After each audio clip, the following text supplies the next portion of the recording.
This is Three Beards Media. Real talk, no filters, no scripts. From sports to culture, we say what others won't. Turn it up, lock in, because it all starts right now.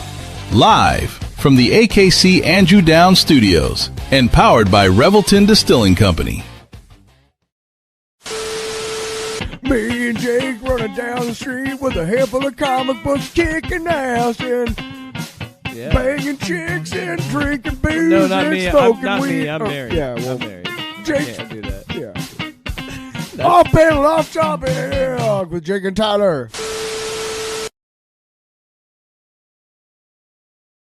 How do I get Amazing T-Bird? Like, you got Amazing T-Bird. What do I get for that? What's my nickname on the intro? Nothing. You're just Jake. Oh, man. You know what? You could be just Jake Williams. That's your nickname. That's shit, man. We are still trying stuff out.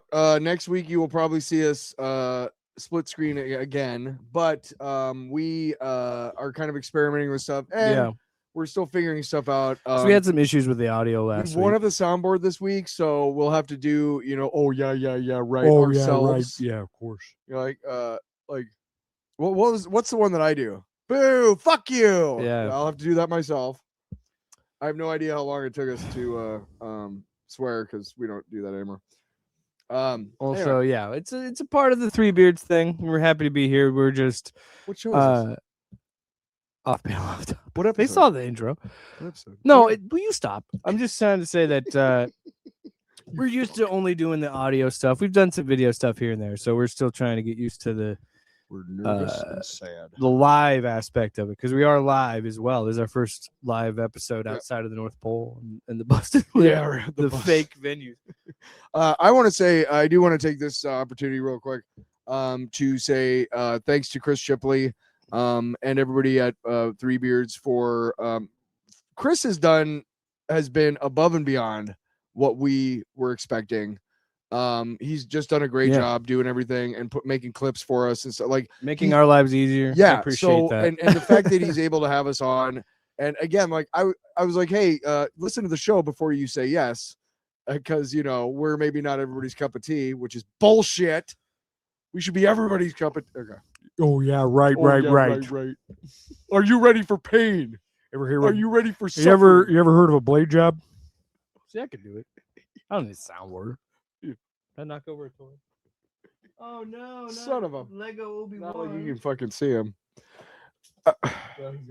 Shit! Oh, they could definitely see him. By the way. So yeah, we got an interesting show. This is episode 261. Stop talking.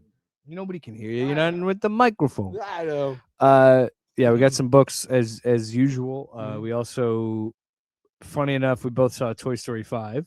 We did. So I did want to talk about that. Sure. A lot better than I thought. Yeah, a movie that I had low to no, but not even, I wouldn't say low expectations.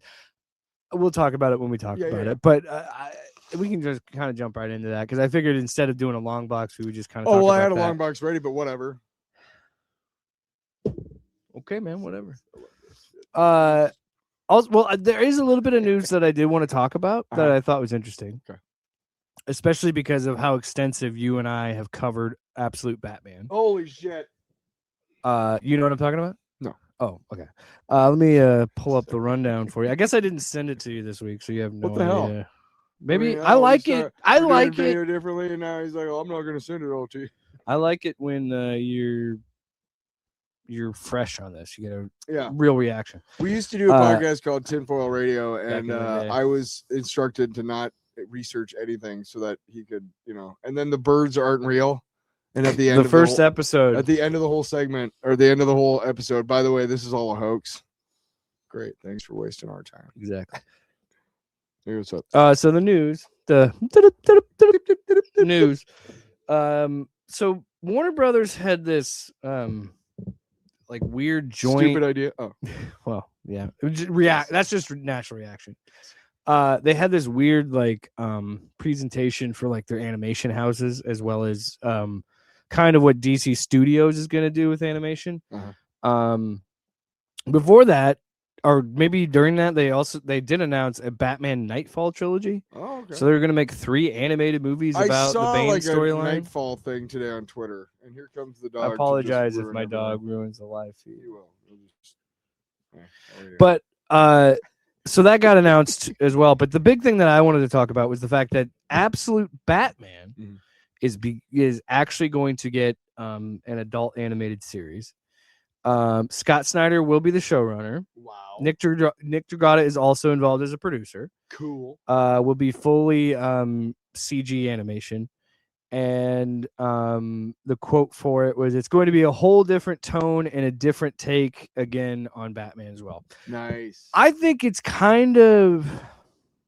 insane that we are not even 2 years into this run and we already have an animated show, which is kind of crazy. But that's not me dismissing it. I think it's fucking cool, and I want to watch it. Look, I listened to the audiobook. I think it's called Searching for Bill Watterson. It was talking about Calvin and Hobbes.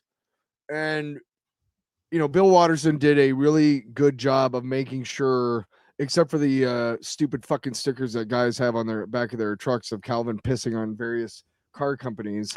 Oh, yeah. I didn't notice except for, not really being able to do much about that.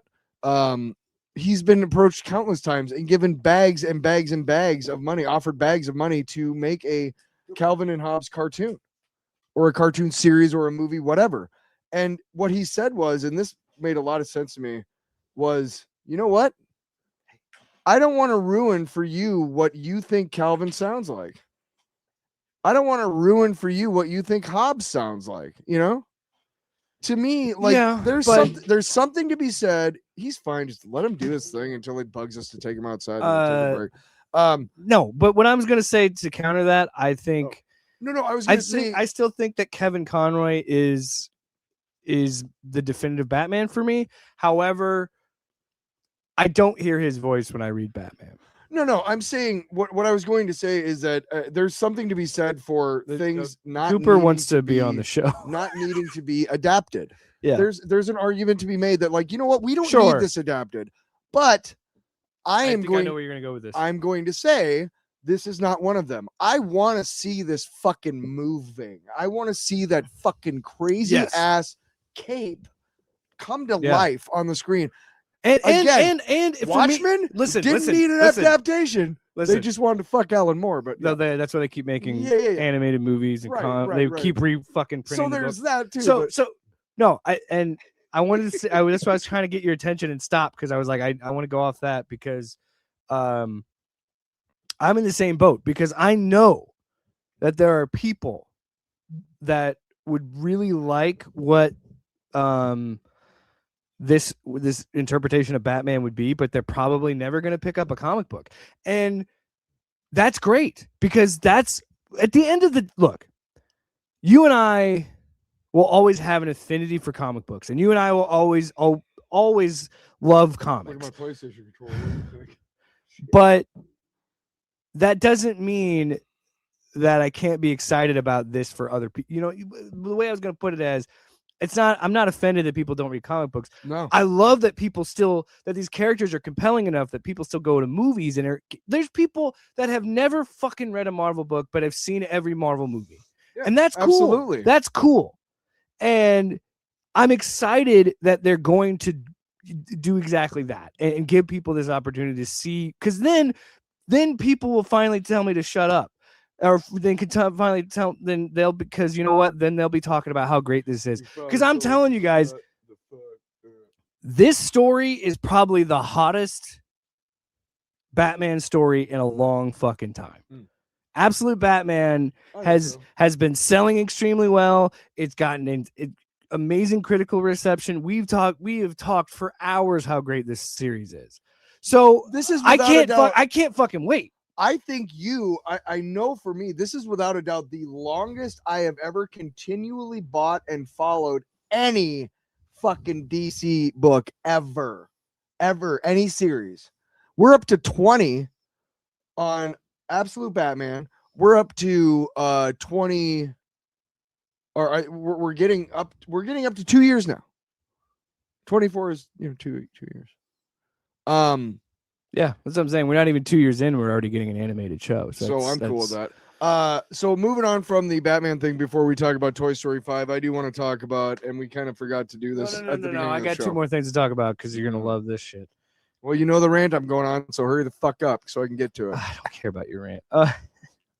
2 more shows are also announced. What the hell? Another adult show that's an anime. That I'm like, okay, is an anime about Joker hunting down. So Batman is murdered, and it's called Joker Laugh Riot, and it's a mini series anime about Joker trying to find Batman's killer, which kind of sounds like an interesting premise, but I'm not gonna watch it. I don't, because we know I mean, it's gonna be the thing of like, it's a love story about Batman and Joker, and it's like, I get it. Here's my thing: is one of my favorite anime of all time is Akira. It is legendary. It almost all anime that you see these days stands on the shoulders of Katsuhiro Otomo. Okay, yeah, fucking pulled that out of my ass. The thing is that ever since then, like I can watch. I know there was this one that came out in the aughts called Vampire: The Last, or Blood: The Last Vampire, which was a really cool like 30-minute anime movie that was just badass and hardcore. There's been anime that I've seen recently or in the last 30, 40, 50 years since Akira that has been like, oh, that's cool. But there's an inscrutability about anime that I just don't get. I know like people are like, oh, Bleach is great. Like I've watched an episode of Bleach. I'm going to get hate mail for this. I don't fucking think Dragon Ball Z is all that great. Whoa. Hold on, dude. I think Dragon Ball Z is fucking. Now hold on, brother. And made for you not to like get it and not to like follow it. Yes. What do you need to know? What do you need to know, man? You got the Are you a fucking Are you a science stan? I'm not gonna. Are you a science? No, hold stan? on. I'm not gonna let you. I'm not gonna let you disparage DBZ on the show. All right, I'm just not gonna let that happen. Look, now hold on, dude. Now I know there are some very passionate DBZ people out there. I'm not one of them. I only watched. Hold on now. Hey. The only time listen here, buddy. I only watched DBZ when I was a kid, when it was on Cartoon Network, because it was on Toonami, because there was like a block in the afternoons that was like all anime shit. Yeah. So that's the only time I ever really watched anime. I've just never really connected with it. I've heard people talk great things about different anime, and I'm sure they exist.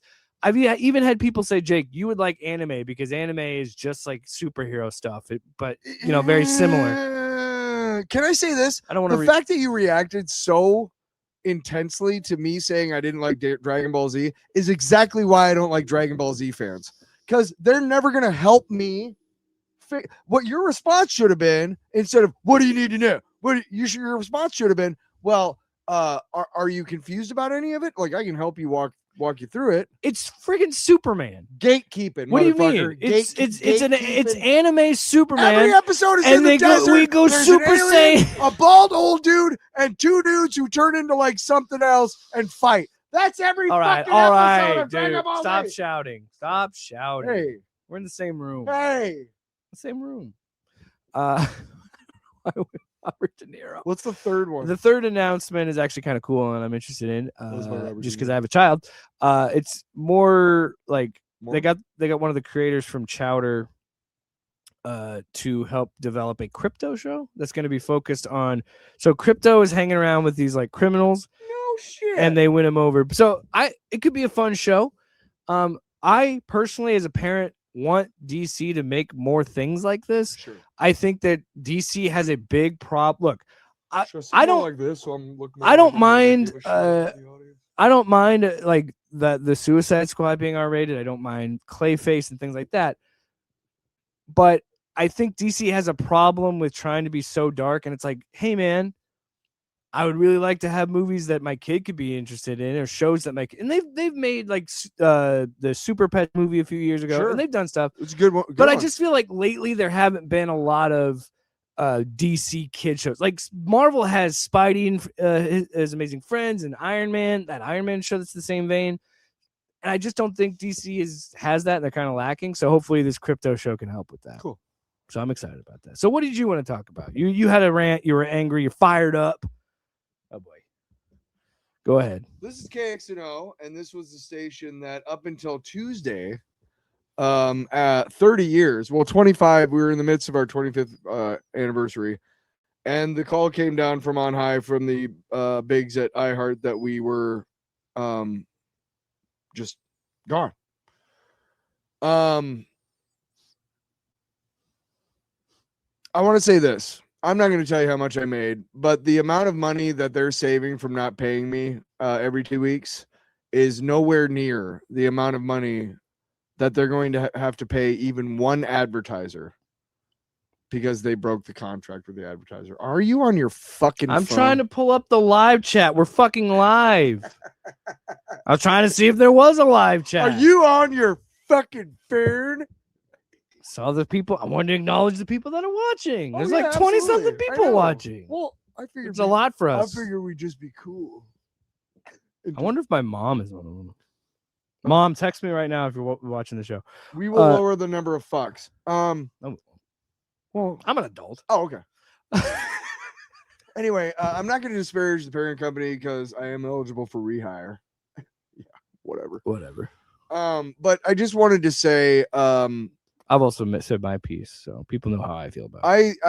I really, really genuinely care about the people that I worked with.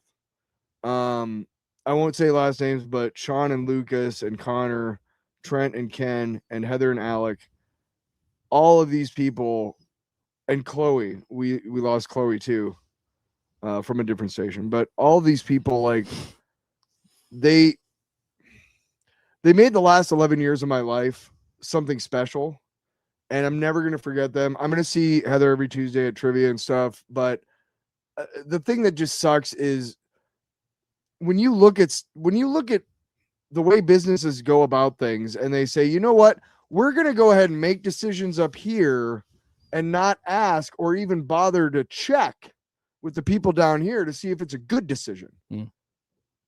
And I got to be honest, if more businesses went like, hey, we have this great idea, let's run it by the hoi polloi, right? Yeah. But again, I don't have a business degree, so I don't know. But I will say that I just want to say it's really unfortunate. I really had a blessing. I was blessed to be in radio over at iHeart. Without iHeart, working at iHeart, I don't meet this motherfucker. This show never happened. Yeah. And this is my best friend, my absolute best friend. The moment we met, we were like, you like RoboCop? And it was over. You like Robo? That's exactly. He is one of my best. You had me at. You were at my wedding, man. I know. You were at my wedding. I actually got to go to the bachelor party because somebody had to drop out, so even got to do that. That's true. Let's raise our drinks to our fallen radio brethren. Just want to say thank you all for listening, and yeah. So any Hoosiers? Yeah, I don't want to like burn any bridges and shit. You know what I mean? Oh, like, I don't give a shit about that. That's why I said what I said. So, but I'm not gonna beat a dead horse. People know how I feel about it. And also the fact that we the reason why we're on Three Beards Media is because Chris Shipley and Bill Blank, and that's what I want to say. I want to say on the thing. Despite all of that stuff, none of this happens without that. And here's the other thing, and that is true. One absolute last thing, promise, before we move on. I held a lot of resentment in myself while I was working at iHeart. Various reasons, various issues, various circumstances. As of Tuesday at 4, when I got that call that I was fired, none of that stayed with me. It all fell off me like scales. Like a snake shedding its skin. It's like a blessing in disguise. A little bit, because I was like, A, I didn't need to be resentful all those times, and B, thank God it's over, because man, I hated being resentful, especially when there was no reason for it. Yeah, I've had that happen. A lot of that was in my my head. It goes back to what you said. It just didn't end on the terms that how you wanted to end it, and that is honestly the hardest thing, because I've had similar situations when I got to a point of a job where I was just not happy at my position and happy at the job, and when it was said and done, it was like, oh, this is actually kind of a blessing. So I get what you mean. And yeah, you just want it to be on your terms, but honestly, you could tell I was kind of done. Stay tuned because July 5th, I'll be doing another thing. This is something I don't even know here about. on Three Beards Media. I didn't know about. Oh, I think I know what you're But I don't think we want to. I'm not saying anything. I'm just saying I think I know what you're talking about, but that could very well mean that I don't know what you're talking about. So let's move on. I think I know what you're talking about, but I very well could not know what you're talking about. I'm about halfway through Miller High Life. Life. Halfway through a tankard of beer. You know, I don't even drink. That's how, this is the most I've, that's not true. I've had a drink recently. No, but I don't drink I don't drink nearly as much as I used to, is what I'm saying. We're up to 30? 33, I think. Holy wow. shit. Thanks for being with us. We're not used to this, so if we keep, if we 33 is a big number to us. Bro, that was a number I wore in high school. No, but if every so often we're like, you remember that Jim? Hey. Do you remember that Jim Carrey movie, The Number 23? Remember that? I do remember it. I never saw it. Well, did I like that movie? I don't remember. It's been a long time. Moving on to a movie that we both ended up liking. Yep. I think more than we really expected to. Toy Story 5. Now, I want to be clear. I had already had plans on seeing this movie. I mentioned it last week, unbeknownst to me, until I saw it in the group chat that my wife invited Tyler to the the screening. Me and him and his wife have a group chat. It's just funny to me that, hey, because you had voiced, because you said you wanted to see it, which made me laugh harder because you're like, oh, I hadn't seen 3 and 4, but that 5th one looked good.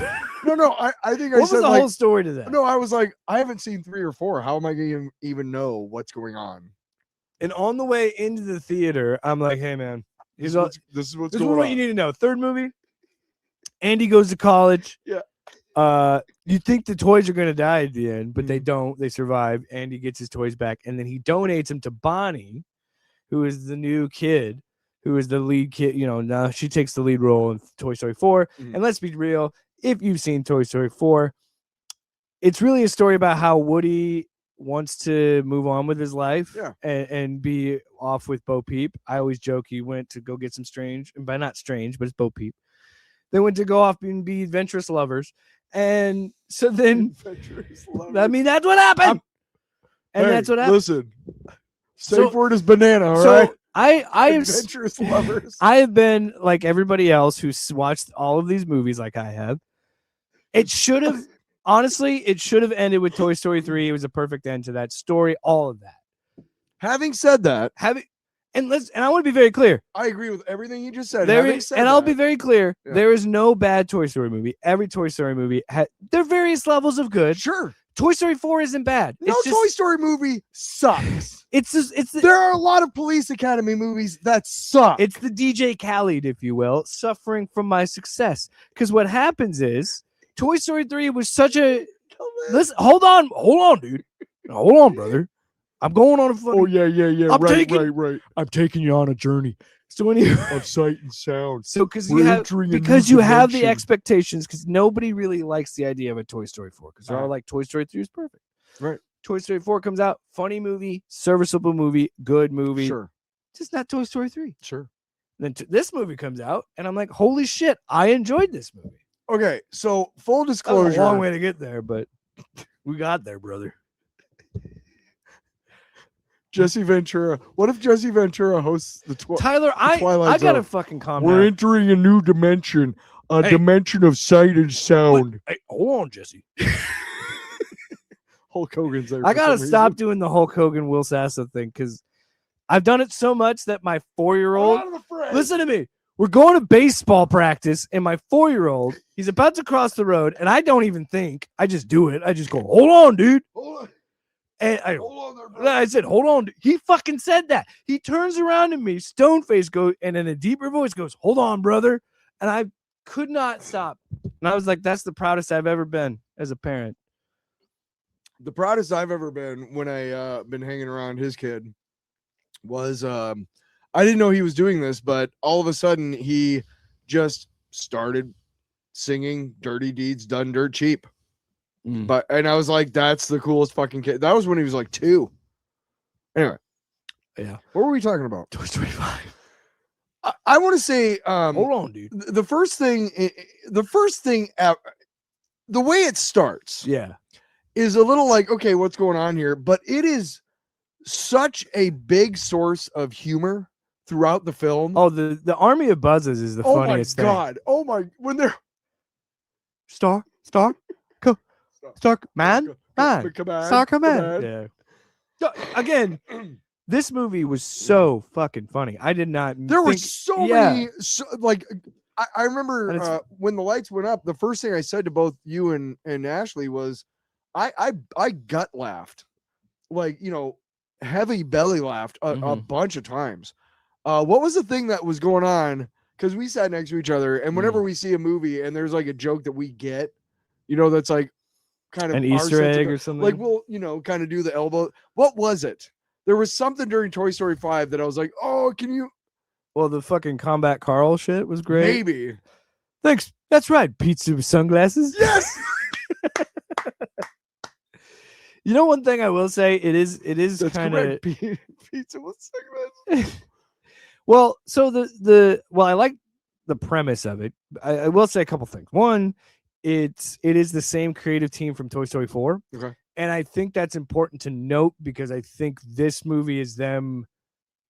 They're still kind of figuring things out. Is Toy Story 4 the one where they have Lotso? That's the third movie. Toy Story 4 4 is when they introduce Sporky and Bonnie's whole arc. And like I said, it's the Canadian dude too, right? But Duke Kaboom. Duke Kaboom. Keanu Reeves, man. They got him. He looks like Seth Rogen. With the handlebar? Like from Superbad, the cop one? No, but yeah, there's so many great gags, but that's what I'm saying. I just think that there's so many great gags because this creative team worked out the kinks from Toy Story 4 and really hit their stride in this. Because every character has a moment to shine. And I understand why they're doing this. They're kind of moving away from Andy's toys a little bit and kind of focusing more because they have to, because unfortunately so many of these actors have passed away because this series, and let's be honest, Tom Hanks and Tim Allen probably got maybe 1 or 2 more movies left in them because you can definitely tell these guys are getting up. Joan Cusack as well, and that's nothing against their performances. That's just who's Bo Peep. Oh, I can't remember. I know. Yeah, but it's nothing against their performances. They're still great, but you can definitely tell it's just natural aging. You know what I mean? It's like, honestly, I think it was either the second or third season of Picard, and I was like, dude, Patrick Stewart is not looking good. He's clearly able to walk and talk and all that shit. Well, I don't want to say looking good. Like I just think, like, my point is it's just aging. That's all it is. Yeah, no. Because I watched an interview where Tim Allen explained that, like, Conan O'Brien was great. He was the toilet toy. Tim Allen had to do warm-ups where he said, like, it was the first time he realized, he's getting older. And he said that because the Buzz voice is very similar to his, but it's more of like that lower octave and it's more of like that police voice that he's done. And he said he has to take warm-ups. And you can definitely tell that Woody, and they're already setting it up to kind of move away from that. Yeah. I don't know if there's probably going to be a Toy Story 6. I don't know the box office. I'm sure it did well. It's one of their most profitable franchises. It's a good movie. It's a fun movie. I laughed the whole movie. It was great. I did too. And here's the thing, like, about Toy Story is you do look. I mentioned Police Academy, P Academy. I mentioned Piss Academy. That's a different movie. That's on a different website, dude. That's in the room at the back of the video store. That's the 18+ section, brother. Oh, I need to get Piss Academy 5. It just came out. For those of you who have never seen our show, there's 7 of those movies. Police Academy, not Piss Academy. I was going to say I have the whole series. I have the fucking box set. 7 movies, 14 discs, brother. Every single one of them is a special edition DVD. Every single golden shower caught in 4K. For those of you who don't know our show, we do this a lot. We're kind of childish. I mean, golden showers we don't talk about a lot on the show usually. Whip, swing the whip. There you go. Shit, we're fucked. Anyway, don't spit it up, you fucker. I've had a few, brother. It's one. It's just gigantic. It's a 24. It's a fucking 37 ounce. Hey, for Jakey Poo, that's a lot. All right. For Jakey Poo. Okay. A couple other things. Yeah, I we just want to talk about. here's the thing: is that I don't have kids. I for 8 years, I had 3 stepsons. Yeah. I was a stepdad for 8 years, and I think I look back on it, and I'm hard enough on myself that I don't think I did the best job I could have. I think I did better than most stepdads do. There was an effort. Yeah. Oh yeah. my thing when I first started hanging out with them was I want to teach them everything that nobody taught me when I was growing up, so that they will. My goal was to help them become better men than I am. That is, to me, that's all you're supposed to do. That's what a parent's supposed to do. So and dealing on a very limited basis with your 4-year-old child, who I absolutely fucking adore. But dealing with that, and then like when he was running around in the fucking movie theater and shit, I was just like, I couldn't catch him. Like I was just like, okay, I don't know, I'm not ready for babysitting yet. Hold on, dude, I'm tapping out, brother. You know what I mean? I'm gonna tag you in, dude. But here's the thing: I'll stop. No, you're fine. But here's the thing: is that one of the things about this movie, and let me say "thing" one more time because I. Don't do that, because once you do that, you're gonna hear it every time. I fucking know You're gonna hear it. You're gonna hear it every time. A lot of the movie is about a little girl not being able to tell her parents. I can put myself in Bonnie's shoes and know that when I was a kid, there was something that might have been bothering me, not like that, or something very similar, where I didn't want to tell my mom or my dad because. For whatever reason, maybe because I felt like I should be stronger than that, or that they wouldn't understand, or that you don't want to feel, that I would get in trouble because vulnerability is scary. Yes. And one thing to me that was very well done in the movie was Bonnie and Blaze when she came back to both the times when she attempted to connect with Bonnie, and both times, the second time it took, of course, but not quite right away. So there was those moments, and you knew from Blaze a lot of this world's issues and problems could be solved if all of us adults could get together and remember what it was like to be a child and understand that all of us are really fucking shitty to each other and to actual children. Yeah. And if we all took time to be more kind and compassionate and understanding of that child's mind, I think this world would be a lot better place. Also, maybe if you didn't, commit genocide in Gaza and Lebanon, 6 of one, half dozen. Excuse me. I shouldn't be drinking a beer. You know what? Like if you're bored and you're like, let's shoot at kids. Oh boy. Okay, let's move on. Let's fucking move out. I am praying. Let's fucking move out. This is the last thing we need is the fucking government to break them. The Mossad. Hey, you were talking about Israel. Fuck. One of the Spain's prime minister had all of his bank accounts frozen and shit because he said, let's not get into it. Anyway, books. Well, did he heat them up? I'm not going to start speculation about this. You mad that I made that joke, aren't you? No. Anyway, I think it was appropriate and well, I wanted to touch on this because I talked to Luke about it because he saw it with his kids, and he loves those movies too because I think it is such a phenomenon in our pop culture that I don't think I really grasped. We all had a toy. That's what I'm saying. I don't. But I'm saying I don't think I grasped that until I had my son and seeing him interact with it and I say this truthfully, with boys, there's and these can all shuffle around at any time, but it's like, it's dinosaurs, it's sharks, it's monster trucks, it's sports, it's construction vehicles, it's all this shit. But every kid, boy or girl, has a fucking Toy Story phase. I had it. My kid, my wife had it. Everybody I know that I've grown up with grew up with those movies. Newsflash. You know what I mean? Every fucking child has an imagination until you crush it. Or the world does. Not you. I'm saying you as a parent or you as an... we lost 70 feet. That would have been funny. Somehow it went from 40 to negative 30. I don't... Yeah. I didn't mean you, 41. The 42? The fall started with Israel. That's when it really started to dip. That's when the Mossad came in and zip tied us and said, you're going back to the Wailing Wall. Okay. Why do you let me talk? Just say shut up. Fuck.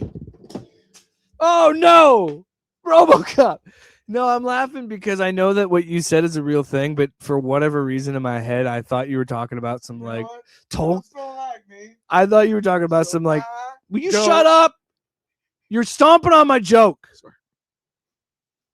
The Wailing Wall sounds like it's like some Tolkien shit. So I was like, what? We're going to take him to the Eye of Sauron? Is that what you're talking about? Maybe that's what. Oh, wow. we could have walked past it. And you were like, no, let me make a joke that will offend millions of faithful believers. Shit. Should we just turn it off? I don't know what we just you. I meant it as a joke of like I didn't understand what it was, and I knew it was a real thing, but for whatever reason, my brain was like Eye of Sauron, like Tolkien. I shit. shouldn't have joked about the Wailing Wall anyway. You're scaring me. I'm scared. I'm sorry. I did not mean to offend anybody. No, what I was just saying is joking. I'm saying that's how brain rotted I am. That I was like, but Israel is committing genocide. That's true. Yeah, that is true. But the rest of it is just jokes, just jokes and jokes. Chris is like, I regret this fucking decision. I'm sorry. I truly am. If I offend, you're sorry. No, look at my face. I don't want to offend anybody. That's a true Jewish person. I don't want to offend anybody. Walk past it. Let's just move to the next phase. What's the next part of the show? I think is probably the best that because I can't stop. I had so much fun things I wanted to talk about with Toy Story. Oh shit! And you just I meant move past the Israel shit. No. Okay, no. Toy Story. So I never saw Toy Story. This is why we don't do live. You say these things. I never saw Toy Story 4. But I did buy a couple of Lego sets, so I know about Duke Kaboom and Forky. And Forky was fucking hilarious. Like just all his little offhanded comments. When she says donation, when they say, can you understand why I love her? No, it was the lily pad is the device. Yeah, that's causing problems. Yeah. When she goes, she throws herself in a donation truck, and they say donation, but the knife thing, she says donut, and he goes, no, donation. And he looks at everybody else, he goes like, I love her, but this is gonna be hard. Like, one of the hardest laughs I had in that movie, because I was like, that was so Forky had unexpected. so many off. To me, like, there's a lot of the one that made me laugh was the fucking hedgehog, where he said he was ordained. You're like, when? And he's like, last Halloween, I was a spooky priest. Like, what? Bottom line, great movie. Great. Bottom line, for not really knowing much about it and not really being, I'm not as tied to the Toy Story series as some people I know are. Like, there's a lot of people who really take a lot of, like, hey, this is my thing. And it's like, okay. Like we are like I am with Marvel and he is with DC. There are people out there who are like, this is my thing. And it's like, okay. Sorry. But no, Toy Story 5 was really good. I'm glad I went. Ate way too much popcorn. Almost turned me back into a kid where there's the Buzz, the army of Buzzes turns into drones. I was like, oh shit. I wish my Buzz Lightyear did that. There were so many, and of course he brought his Buzz Lightyear. Yeah, we brought the toys because you do. Well, shit, we spent $40. So if it's Buzz Lightyear, is it just Sheriff Woody? Is that his full, or is it Woody something? What? This is gonna piss me off. What? Buzz Lightyear is his full name. Like yeah, the yeah. toys. Oh, Is it Woody? Is it Sheriff Woody? What is it? I think it's just Sheriff Woody. That's what I was thinking. Is that he doesn't have like a name? It's Sheriff Woody and Yeah. then Buzz Lightyear. Also, I will say this: neither. Have you seen the Buzz Lightyear movie? I have. Okay, Multiple times. My son loves Really? Buzz Lightyear. Yeah. No shit. Yeah. Fuck you, Tim Allen. People like that movie. Because people like that movie. And he came out when he was all pissy about it when it came out, like all this woke stuff. I'm like, shut It's an up. okay movie. It's not like Hey, his groundbreaking. kid loves it. That's 'cause I he mean, loves are you Buzz selling Lightyear. Out your kid. is a fucking fake movie critic, a 4-year-old. What are you saying? Oh yeah, 4-year-olds. Oh yeah. It's bad enough I fuck up on the show, then you come out here and attack my 4-year-old. How dare you? What a piece of shit. Yeah. I can write a book about what you don't know because we don't have the board. You will. I almost said you will tune in next week. So says Zod. If you want to see your family again. So says. Wait, should we do it like really close? Like, well, you can't see my face. Did you see the thing about the Gorilla Grodd Jimmy Olsen TV show? I was trying to think of a joke. You paused so hard after Gorilla Grodd. Well, because I forgot. I was like, there was a I was Gorilla. trying to think of a joke.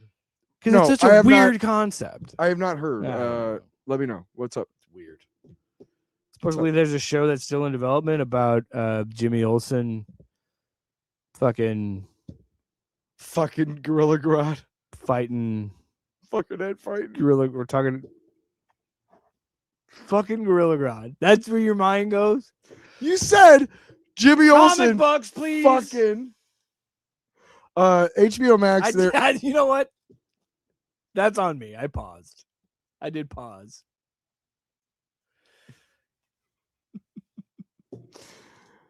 I could write a book about what you don't know. That's Skeletor. So Mortal Thor, the Mortal Thor. Oh, this fucking was so cool. Number 10. So where we are in the story. Oh, wow, what are we doing? We're doing 10 and 11. Avengers Armageddon. Okay. Jay and Silent Bob. Jay's a I didn't- Future Best. You didn't read it? I did. We'll get to it. You bitch.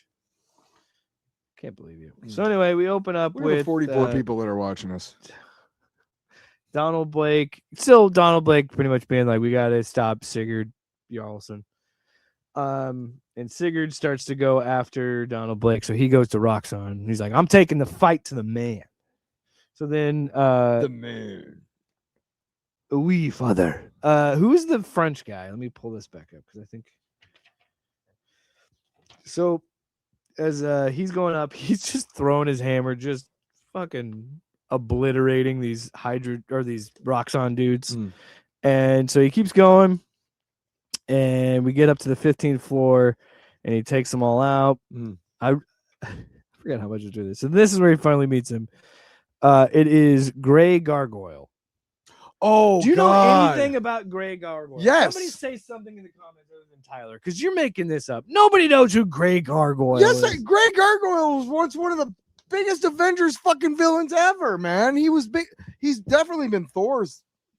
He's definitely been a thorn in Thor's side. Did you catch that? Oh, I caught it. I caught it like a. I threw it down, and Meatball I said, I crust, don't please. need it. I fucking okay. Yeah. I am a huge Thor fan ever since the days of Walt Simonson. He is one of my favorite characters. I'm Norwegian. My next album, Thunderbolt, has my brother made the cover of me as Thor. Huge Thor fan. I have been a huge fan of this book where it is basically a street level. Very character driven. How the fuck do you take a god character and make him street level? How do you Well, do it? motherfucking Al Ewing, after smelling his own farts on Absolute Green Lantern, decided, I got an idea, and it's been fucking cool. So Grey Gargoyle shows up, and he has... I have my stone touch, my stone strength, and now I have a weapon too. What do you have? A hammer. And so everything looks like a nail, but a good throw, monsieur, right on target. For the good that does, yeah. Like the playful banter and Yeah. every Sigurd is very likable. because he doesn't really speak English very well. Every encounter that he has with anybody in these books, he is so fucked at some point. There's a point where he's inches away from touching Sigurd. Yeah, you got the and dog. he breaks his fucking fingers. Yeah. With his hammer, his regular hammer with a bungee cord attached. Yeah. That's how it returns to his hand. Do you understand like the excellence of this Yeah. book? It's been it's been very similar to those Absolute books where I had an impression of it coming in because in my head I know this series will come to an end because Marvel will find a way to bring Thor proper back. They always do. It's a status quo. There's a great part, but I'm just enjoying the ride that we're on with this series because it has very consistently been very good. Again, like how do you make a god level character street level or a god tier character street level like Spider-Man? He figured it out. So at the end of the battle, he throws Gargoyle off of a high, bridge or whatever, and he's landed there, and they're like, and what do we do about the guy? The guy down on the ground. He's like, he failed. So what about him? And Gargoyle, it's a fucking hard word. Gray Gargoyle is on the ground and he's all fucking twisted up and shit. And he's like, is anyone there? Is anyone there? I landed badly. I only have an hour before I change back, please. Is anyone there? Yeah, it's like that fucking Austin Powers guy. It's Will Ferrell. Yeah. But I love it. No, and I love that consistently Sigurd finds ways to outsmart his opponents, who are far more powerful than him. Yeah, he's just a dude with a hammer and a bungee cord. I love it. So he does that, and he gets up there, and he comes and sees the Minotaur. The Minotaur. That's the CEO of Roxxon. Way better about this. I promise. We'll start getting. We need to start doing scans. After we do this book, we're gonna take a quick break. No, it's we're been not. what? I have to pee. So do I, but we're just gonna piss our pants. We're gonna piss our pants. So moving. What would you rate? Hey, stop it! It's too loud. It's fine. I don't mean to kill his artistic vision, but what? What's next? What would you want to rate that? What do you want to rate that? I'm giving every one of these an A. I love this book. Why do you always throw these way over here? I'm gonna put it right back in the thing and put it in my backpack. I like to throw it. It's fun. David Letterman over here. So I give it an A. Number 11. I give all the Mortal Thors an A just because the art's really good. So this is interesting. Really the art changes from 10 to 11. So 11 is it's the guy who did the Punisher series with who was that? Aaron? It's the first book we covered. It was Jason Aaron, yeah. It's Jesus Zaiz is the artist. So we switch up to him. He's consistently good in this. And like you and I have talked, we both really like his art style and how he particularly draws. I really like his faces. I think he draws really good like close-up shots. So yeah, we see that he draws great gore. Sigurd is meeting with the CEO of Roxxon, who happens to be a Minotaur, and they proceed to just have a fight. As simple as that. That's what this whole thing is. It's just pretty much two slugging it out. Again, at the end of the last issue, he gets to the office where the Minotaur is, and the Minotaur is what's his name? He says it. So it's the CEO of Roxxon, but I don't. Dario Agger. God, I'm a nerd. That's right. It's Dario Agger. Oh, I'm a fucking nerd. Yeah, $80,000. He was going to offer him too. That's how much I get for remembering his name. Yeah, Kevin. It's a running joke also that we're trying to get Kevin to let us write the Great Lakes Avengers animated series. He goes, because what am I if I do not? And then he throws his desk because he gives him an offer. He's like, $80,000. I'll give you 40 now. I'll give you another 40 when you fucking leave town. That's the deal. And Sigurd is like, well, why? What would happen if I don't? And he goes, he goes, you would be a living Sigurd Jarlson. Like, I won't. He flips the desk and he's like, I won't fucking kill you. And again, normal dude with just a hammer is looking down this Minotaur, being like, fuck you. And this otherworldly fucking creature of myth that he can't even explain. Yeah, that shouldn't exist. But then it's what I love. He follows it up with, he's like, that said, I'll be honest with you, Sigurd. If you had taken the money, the second you turned your back out, I'd crushed your skull and pulped it in my bare hand. I was like, yeah, that's right. Give us the fight. And so they proceed to just beat each other. It's basically a fight. But here's the thing: is we talked about this last issue too. Is Sigurd Jarlson? I always said Jarlson. Which was again Thor's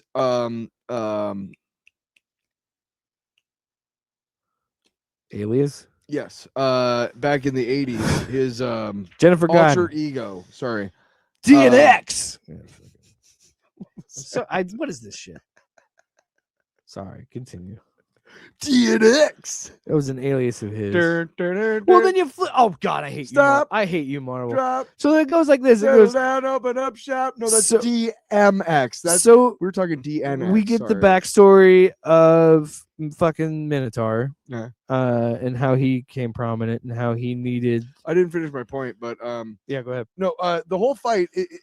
He's always finding ways. Like when he fought Mr. Hyde. When he fought who else? Fuck, I can't remember the other Cobra in that museum with the guard who was tied up. He finds ways. There's a way that he kind of understands. Have you ever been going through your day and you're having a shitty day and you start kind of running through stuff and you kind of forget what you're doing and you forget to be thinking about what you're doing while you're doing it? Sigurd Jarlson doesn't do that. Yeah. Like every moment he is just aware of everything and every possibility, and he chooses, because of his experience and his patience and his mindfulness, the correct path every fucking time. And that is why it's so fun, because at the end of this fight, he literally he's up against a battering ram that is going bam, bam, bam, bam, bam, bam, bam, pinballing all around the room, trying to get him. In a high building with glass walls, basically on three of the walls, basically glass windows, right? So what does he do? How do I beat this creature? Because he realizes after he gets chucked into that wall, like, oh, because he gets his ass beat too, by the way. Because he puts up a little bit of fight, but yeah, Minotaur generally shit. He literally at one point tells him to get. He said, "I said up," and lifts him by his fucking hair. And he's beating the shit out of him. Yeah, and again, Sigurd Jarlson is a man. He is a dude. But here's my favorite. So after he throws him into the wall and everything, but Sigurd also is good at talking shit, because Sigurd knows if I get him angry, they're going to charge me, and then I can or if I get him angry, they're not going to focus on what they're doing while I am. Mm-hmm.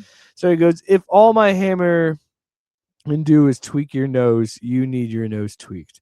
I hear your speeches. I will die. Yep. The world will die. You will go on and on as if you do not already go on and on. But what I really hear, thunk, as he throws the hammer down, is that speeches are all you have. Uh-huh. The cruelty is all you have. There is no joy in the money, what you do for it, what it did to you. It burned the bulb long ago. And so then the Minotaur charges him, and not paying attention that he clearly threw the hammer in front of himself to make a line, because it's on a cord. It's hooked up to a bungee cord. So when the Minotaur rushes, he pulls the cord, trips him, and he goes through the window and lands splat. And like how the paneling is on the way down is great, and how it reads. While all this is happening, Odin shows up and tells Sigurd, like, hey, if you can do this, maybe you are worthy of having the title of my son. And he goes, and then he's talking. He's like, okay, maybe he could be. And then the Raven says judgment, which I imagine Raven would be like, judgment. And he's like, thanks. I, the second judgment, the shadow self. And then Sigurd goes back home. And then finally, after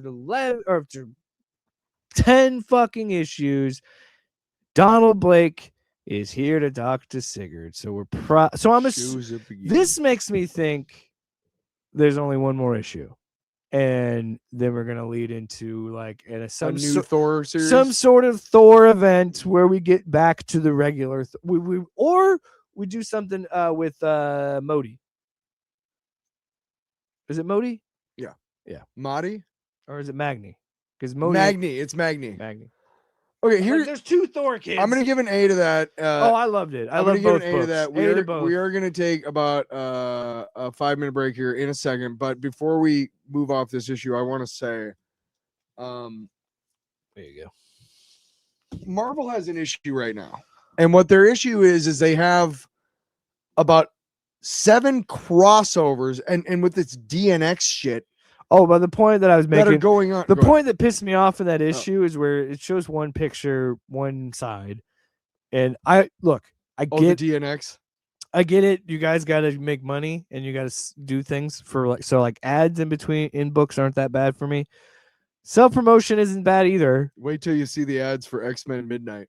But the DNX one, it is a Club. Fantastic Four X-Men event, which, by the way, are we even bothering to deal with the Revelation shit at all? Is that happening at all? I don't know. So then we go back to the DNX shit, which is this Fantastic Four X-Men crossover. Yeah. And it's just one page. It's like evolution could be great. And then I flip the page because I'm trying to get to the next part of the story that I'm reading. But no, I have to see the other side of this fucking ad. That's the same ad, but part of their face is ripped off and their fucking bones are showing. And they're like, it can also be dead. Fuck you. Fuck you. Marvel. No, I'm just kidding. But what I was gonna say is that you're gonna really see how I feel. Okay, we about got Marvel, again because we're gonna take a break and we're gonna talk about Avengers Armageddon, but we also have the Infernal Hulk, the shit that's going on with Thor, which is not really addressed in any of the other Marvel comics other than Doctor Strange, that everybody has forgotten Asgard.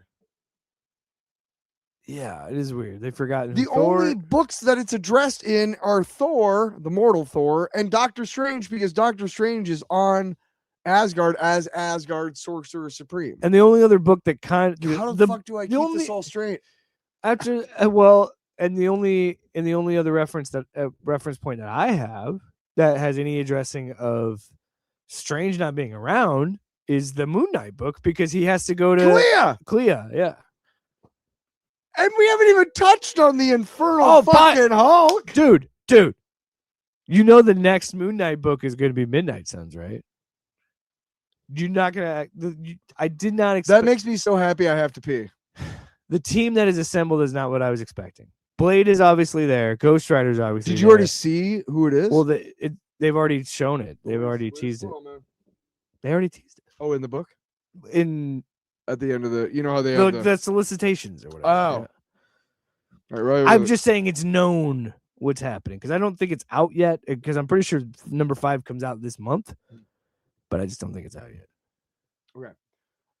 We'll be right back. We're gonna take a quick 5/8 minute break.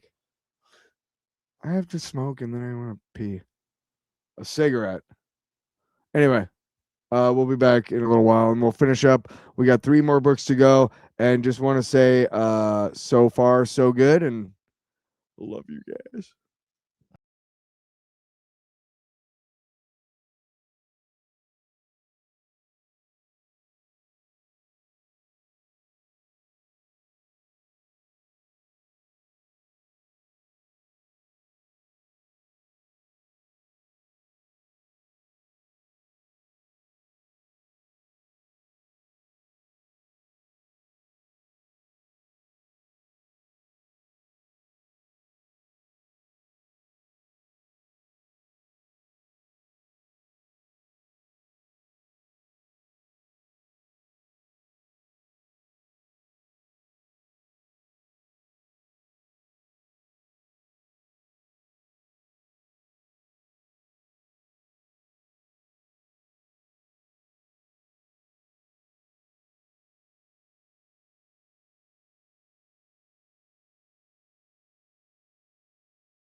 Add to the stage, and we still got a 52 people. We're We'll be back. back. Sorry for the long break. Listen, the dog had to take a shit. Okay. All three of us had to. I had to pee. He had to pee. I had to nicturate, which is another really fancy way of saying piss. Wow. Are these? Well, we had to watch Piss Academy 6. That same episode, by the way. I see you almost forgot. Dude, you know what? You know who I really liked in Piss Academy? Steve Gutenberg. I liked Michael Winslow. But he was more of like anyway.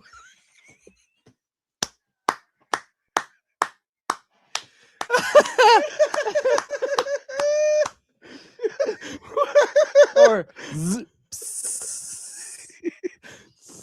tinkle, tinkle, tinkle, tinkle, tinkle, tinkle. Here's the Temu version of Michael Winslow in Piss Academy. Tinkle, tinkle, tinkle, tinkle, tinkle. That's a deep cut. nobody's gonna get that at all. All right, next up is Avengers Armageddon #1. Chip Zdarsky So is the writer, and then there's two artists, Delios Diaz and Frank Alpazar. So here's real quick. Here's the thing: is we hold just, on, dude. No, we just talked about how Infernal Hulk. Look, in Infernal Hulk, Iron Man's there. every fucking Yeah. Avenger is like, and Reed Richards and every fucking Marvel hero is like, how do we stop the Infernal Hulk? Okay. I haven't seen shit about that in the actual Fantastic Four book. I haven't seen shit about it anywhere else, or the Thor book, or any. I'm saying you have too many plates spinning in the air right now. I know you think you're a Chinese acrobat, okay, but you're an American fuck up. I know. So stop trying to spin plates All right, so essentially we talked about that this high a little bit. So or that many. the last year there was One World Under Doom, where Doom was trying to make everybody. It was like 2 years. He was trying to be the ruler of the Marvel universe. He became the Sorcerer Supreme and Emperor of Earth, and nobody could do anything about it because he controlled so much of everything. And they reference in this book, of course, that he had a device that assured him victory, which is how he got control in the first place. this And so Avengers Armageddon Yes. is picking up after the Dungeons of Doom, where they raided all the shit that he had in Latveria. Dungeons of Doom was a fantastic fucking I enjoyed series. it. It was I don't know fun. why I'm so loud. Dungeons of Doom was a fantastic series, which was interesting.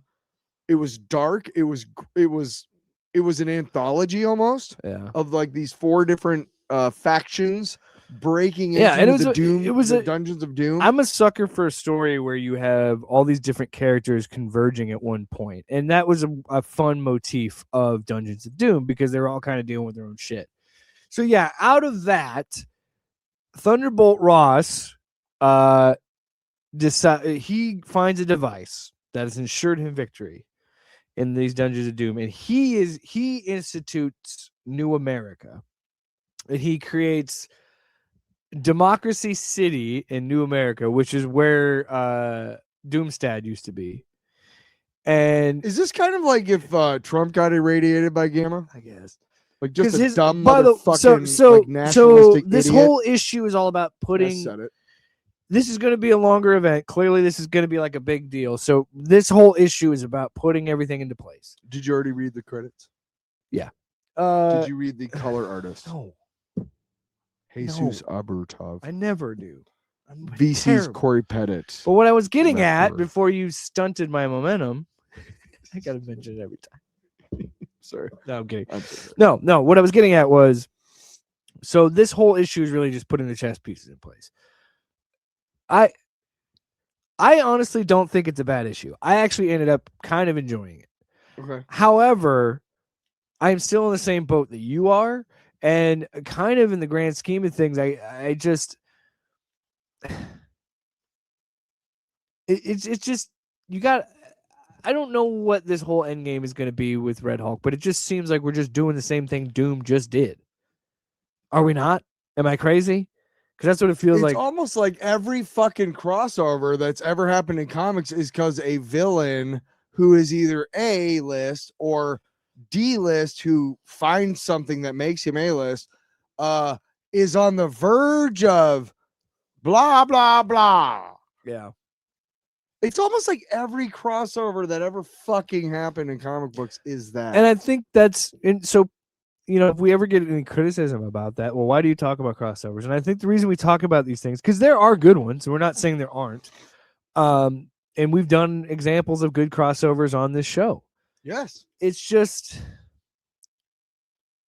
the frustration can kind of be where a lot of these events kind of feel samey. And there's a new Captain America. So this Captain America has a cape and can fly. Oh, apparently. I'm out. Look. Okay. No, you can do whatever you need to do with that. I will be with you and we will review the book as it, but I'm tossing it over to you so that we can do that. Here's the thing. One of the greatest characters in the Marvel universe, Loki is Nuke. Now, Nuke was a character that briefly showed up in Jessica Jones, because wasn't Hellcat her friend? Shit, what show was that? It was one of the Defenders shows. Yeah. Was it Jessica Jones that Hellcat Patsy Walker? The blonde girl? Yes. Yeah. Okay.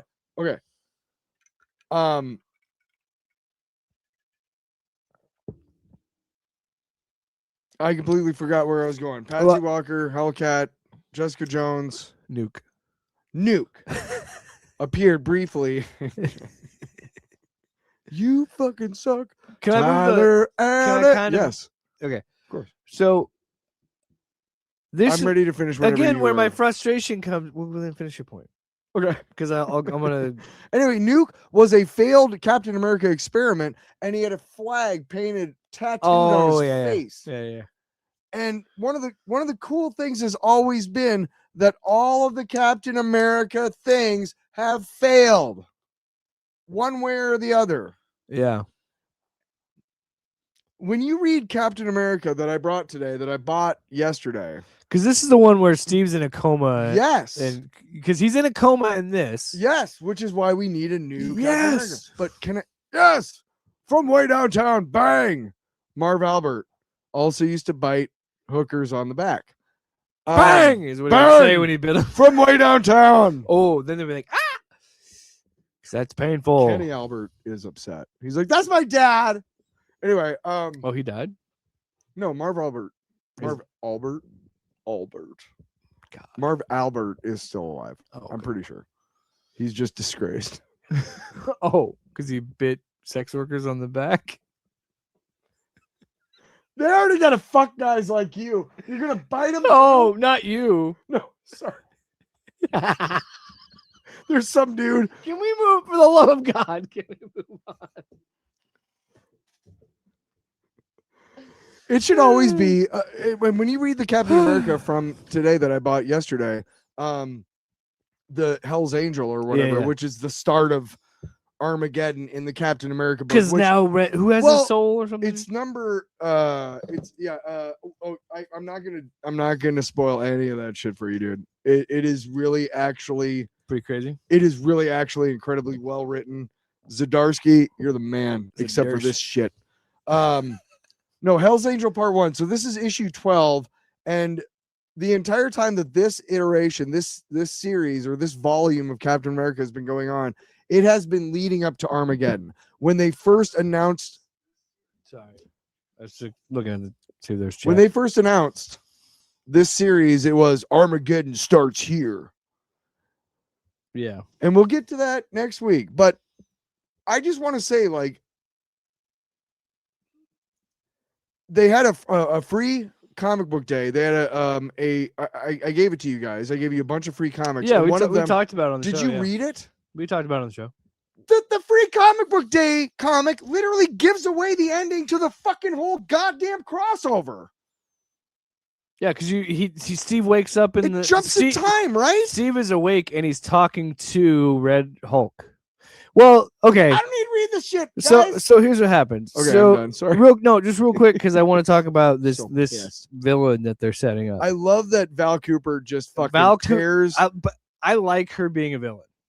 I like her being kind of an antagonist because look, what she's saying isn't wrong. What she's saying is very valid. She's a government agent and she's super hot. But she's also kind of at this point fed up because everybody in the Marvel universe is being like, why don't you guys be fucking, you know what, just stay out of it. Why don't you just let humans deal with it? There's always been an issue with the Marvel heroes, and it's been dealt with the Simkarian Accords in the Sokovian Accords. Sokovian Accords. It's been dealt with Thunderbolt Ross in that. Yeah, it's dealt with in that manner or whatever. But in the comics, it's never. Up until recently, it's never really been dealt with too much, like the fact that like the Avengers go and stop a war like somewhere. Like only the last like 20 years or so have comic book writers had the wherewithal and the chutzpah to be like, hey, what would world governments think about this? Who appointed these vigilantes to Val speak Cooper for us? Literally says to Mr. Fantastic, get out of my office, quote unquote, Mr. Fantastic. Yeah, that was great. So Reed, is talking to her, and that was my favorite thing. She's like, I'm coming. I want you. So he's like, good. So that's why I called you here, so I can order you to do nothing. Shut the fuck up and go away. She's like, aliens regularly rain down in this city, and I'll bet anything we wouldn't even be on their radar without your existence. And I'm also certain that Doom's takeover was the direct result of your history with him and his ongoing ego clash with you. So yeah, she's just like, I'm just moving over here to see how long we've been on. She says, now please, Mr. Fantastic, get out of my office and let me do my job. 54 people, man. And then we proceed to go further on as all the super powered people are kind of talking and saying, we're not supposed to do shit. And we're just, we're not supposed to do shit. We also see Tony kind of as his own Cerebro, which is bordering on surveillance state. And then the other Avengers call him out.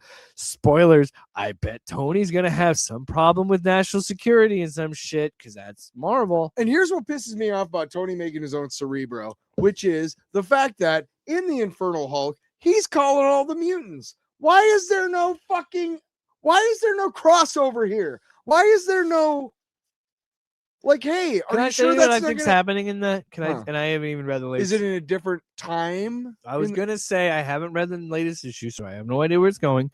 But my guess is it's not the Green Door, but the Hulkscape or whatever the fuck he called it. Where all the other Hulks are, that's where it's taking place this whole time. Not on Earth. Not actually on Earth. I think this motherfucker. I think that's their scapegoat for that. Look at this motherfucker coming up with shit like that. I'm just saying that might be what that could be their out, is that it's in like the green space or whatever the fuck it's called. You are quite possibly. Like, are you one of the smartest men? Did you seriously not? No, I really didn't. Dude, you've seen my vitriol when I talk about how many things are going on. You know, I didn't think about that. Yeah. If I had, I wouldn't be so pissed about it. Now that I think about it, I'm not saying it is, but it could be that the possibility. I'm like, okay, Marvel doesn't suck my balls as much anymore. Yeah, they do. Any Hoosiers. So yeah, we also see Red Hulk continuing his mission. It's some Caria. Then we go to New Orleans and we see Which is on the border of and we see the X-Men being like, yeah, they told us not to get involved. Yeah. Blah blah blah. And the mutants are pretty much like, yeah, we're not gonna do anything because guaranteed we'll be blamed first for everything, so we're not gonna touch that shit. But then Wolverine's like, I don't give a fuck, I'll help. Pretty much. Logan's like, eat my ass. So at that point, he mentioned that's where we also mentioned, because remember, Wolverine had a miniseries to tie him into this shit. So he knows about what? You're laughing because I'm right? So this we skip to the new this other Captain America that Zdarsky created for his series, I think. I don't think he's existed before. Yeah, he's created for this. So yeah, he made it. Okay. The first so he shows up. First arc was about that. They're like, oh fuck, it's David Colton. he shows up, Captain Marvel fights him, then he like choke slams her down, and you see him like, oh, he can fly too. Whenever I have nightmares, I'm like, But hey, remember, it's Marvel, and whenever there's a new Cap, you know what you got to do? You got to fucking have the previous Cap throw a shield at him, and they got to catch it. But you know what? It's still cool every time. It's an amazing shot. Oh, I thought we were gonna do that. But hey, I would be lying to you, Tyler. I'd be lying to you if that wasn't a fucking cool shot. It is cool. Oh, look, I'll say this. So, Look, by the way, I keep like in mind this. Yeah. I'm not against Sam being Captain America at all, but this is what happens in comic books where you can run into, because currently there are 2 Captain Americas. There's Steve Rogers or Sam Wilson. Now there's a 3rd fucking Captain America super soldier. Time out. 4th Captain America. U.S. agent? No. He's not in this, but I'm saying Winter Soldier is. That's so that 5 with U.S. agent. No, U.S. agent is not in it. I'm saying in this particular one, story. 4. Yes. I was going to say total there are 5 if you include. Okay. And then Isaiah. That's where the disconnect 6 comes from. If you count Isaiah. 72. No, it's 6 if you count Isaiah. The fucking dude from Falcon Winter Soldier. The fucking dude. You know what I'm talking about. The fucking dude. Stop it. You know what I'm Sorry. You know who I'm talking about. Yeah, Isaiah. I can't remember his last name though. Isaiah. Look, Isaiah Everyman. The bottom line about this book, and anyway. I love how he shows up, because the whole reason they find him is because he's trying to tear up the facility that created him. And they show up and they're like, hey, don't do this. You're better than this. And then pretty much Wolverine just goes, then fucking smash it. I don't give a shit. And I'm like, nailed it. Because that's what I would have said in that situation. And then Sam is like, we're better than this. And then Wolverine's like, you don't know what that dude went through, so just shut up. Because Wolverine. Because again, he's Weapon X. And he's Weapon X. He knows all about being experimented on and shit. So I guess maybe he doesn't, depending on who fucking writes him. So anyway, Winter Soldier and Namor have their weird talk. Are they together? I don't know. Maybe they're just roommates. Who knows? I don't give a shit. So then we're cutting. This is how we're going to review this book. Oh, by the way, he's a different Captain America because he's green and he has a cape and he can fly. David Colton. So then we get this whole thing where, again, this is what I love about Zdarsky, because he is a good writer, and it kind of this book does have some moments where that's more humorous than I expected. Because let's be honest, he doesn't paint the Avengers in a good light at the end of this book, because we're finding out, as far as we know from the media in this story, that the humans are doing just fine. We know that might not be true because we saw what fucking Red Hulk did to Samaria or whatever. Symkaria. But at the end of the book, they're like, hey, humans were doing just fine. But then the Avengers are like, yeah, but we're going to show up anyway. Avengers. We use Bags and Boards on this issue, sponsored by Bags and Boards Inc. And I got to give Chip Zdarsky credit. He gave me a DX joke DX moment, because he goes, we got 2 words for you. Avengers Assemble. And I was like, okay, I'm gonna truthfully, I'm gonna pull it on. Can I just say, yeah, truthfully, yeah, I give that book a C+, or no, I'll give it a C. I think it's very average. I enjoyed it more than I expected, but at the end of the day, it's just another crossover book, and it wasn't anything that's like, I want to read another issue or I'm invested in it. This is Marvel going, this is the big next thing, and this is us going, we don't fucking care. What do you see? Are you in the same boat? We don't fucking care, dude. We don't need to break down this book. I was actually going to pull an audible because I didn't actually get to read this. Okay. I flipped through it.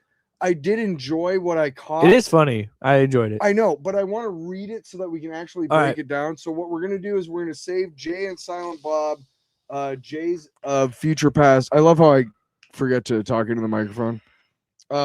Jay's of Future Past. Yeah. When I bought it at Jay's, they were like, hey, it's our comic book. And I was like, what do you mean? Because I'm stupid. Yeah. So we'll put this on the pile. With Supergirl coming out. Oh, did you read the first story? I did not read Death of the Omega Man. I read the read the Zarni. Okay, I was gonna say I read that is a fucked up story, dude. No, I specifically was like, I want to read the first miniseries that introduces him. Because I told you read that and then read this. Yeah.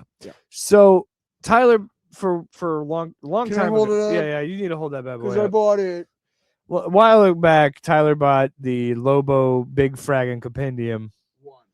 So it just pretty much every one of his miniseries back in the 90s, right? Oh God, and there were so many of them. Clearly, because that book is massive. He had a series at one point, so like the first 15 issues. It's okay, so it's a Mega Man 3 Lobo miniseries number 1 through 4, Lobo 0 through 9, Lobo Annual 1 and 2, Lobo Paramilitary Christmas Special 1, Paramilitary. Lobo's Back 1 through 4, Lobo Blazing Chain of Love, Lobo Infanticide 1 to 4, Lobo Portrait of a Victim, Lobo Un-American Gladiators, Lobo Convention Special, Lobo A Contract on God, Lobo in the Cop's Chair, in there. We did Lobo Cop on the show. Green Lantern Corps Quarterly, and Superman the Man of Steel number 30, and the Demon 11 through 15. Beautiful. And the most Bastitchin parody of all time, Lobo Cop number 1. So we had talked about doing Summer of Lobo, so we could read more of those books. We probably will, because I had never read. As a DC guy, I know of Lobo. I had known about the character, but I never read any of his series or really had any attachment to the character at all. So backstory, and I'm kind of disappointed that this didn't include any of the JLI, the Justice League International books or stories, because what happened is there was a whole thing with this shitty Green Lantern named Nort, and he was like a fuzzy animal dude who just sucked. And through him, they met Lobo. Okay. Now, Lobo again was a nobody, but Keith Giffen, who is awesome and made up Ambush Bug too, he made up this character. And so he brought him into the JLI as this ridiculously over the top parody of Wolverine. Yeah. Because guess what audiences said? They were like, we want more. Yeah. So the funny thing about this is, you say Wolverine because I had to explain to a friend, to a coworker actually, because I was reading it in between chats and stuff like that, and calls and things like that, and he had mentioned that he saw the cover. He's like, "That's a massive thing." I'm like, "Yeah, I'm only reading one thing of this, but yeah, it's just this." Simon Bisley, man. And anyway, massive muscles and giant titties. He did ask me who Lobo was, and I did explain it to that level of like, it's DC's version of like a parody of Wolverine. But he became so popular on his own that they could not help but keep churning out fucking Lobo, the Last Zarnian, the first miniseries, and the stuff in JLI, which is great. The stuff between him and Guy Gardner is above reproach. Because it's Guy Gardner, who's a giant shithead, and Lobo, who's an annoying shithead, yeah. But he's alien. It's great, right? There's a moment where one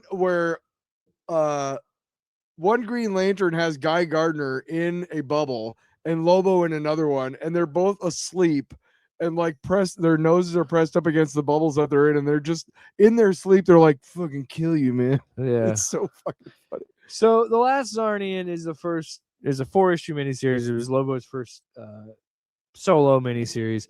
The best. Let's be honest. Everyone after this one, it dips in quality. Diminishing returns. Yeah. So Keith Giffen, Alan Grant, they both wrote it, and then Simon Bisley is on the art. Who generally is a painter, so again, him doing pencils is interesting. Having pretty much no attachment to the character, knowing who he is, but not really reading any of his stories. So this is really the first Lobo series, mini series, or solo series. What I mean to say, other than Lobo. Well, this is but that's just one. But I'm saying like this is the first time I've ever read something focused on Lobo that actually takes place. Yes, that's actually Lobo, not a parody. You see how we have to talk about comic books? You fucking comic book writer assholes. Oh no, Scott Snyder's not watching. I'm just saying, if you were Scott, I love you. I love you too. Are you talking to me or Scott? Both. The first one, by the way, part 1 is called Portrait of a Psychopath. So this whole series explains who Lobo really is. And or does it because it plays with its own stuff, Quick. like So its own narrative. at this point in DC history, so there's a guy named Vril Dox who is a brainiac. Okay. This was after the Crisis stuff. And they made brainiacs, this guy, Vril Dox. That's why his skin is green. Yes. So he is a part of the race of brainiacs, whatever. But he's a total badass because what happens in this comic book called Legion, he beats Lobo by cheating. But Lobo doesn't know it. I think I'm right. Don't call me on this if you know the Lobo real thing. maniacs out there. Yeah. But he cheats, but Lobo thinks he defeats him fair and square. And the thing was, if I beat you, Lobo, you have to work for me and do everything I say. And Legion is like the space cops, space CIA type of shit. Legion. It's an anagram. Yeah. And so this whole series is about Lobo after he's first having to deal with this Vril Dox shit, but he's also trying to be a bounty hunter. Yeah. He's also trying to live his life. And meanwhile, it is like it is like Okay. it is like the Watchmen, where it has excerpts from a book Yes. that somebody wrote About him. So that's where we are at the start of the series. Well, because it all starts with the idea that somebody published the unauthorized. Keep going. It might not be for us.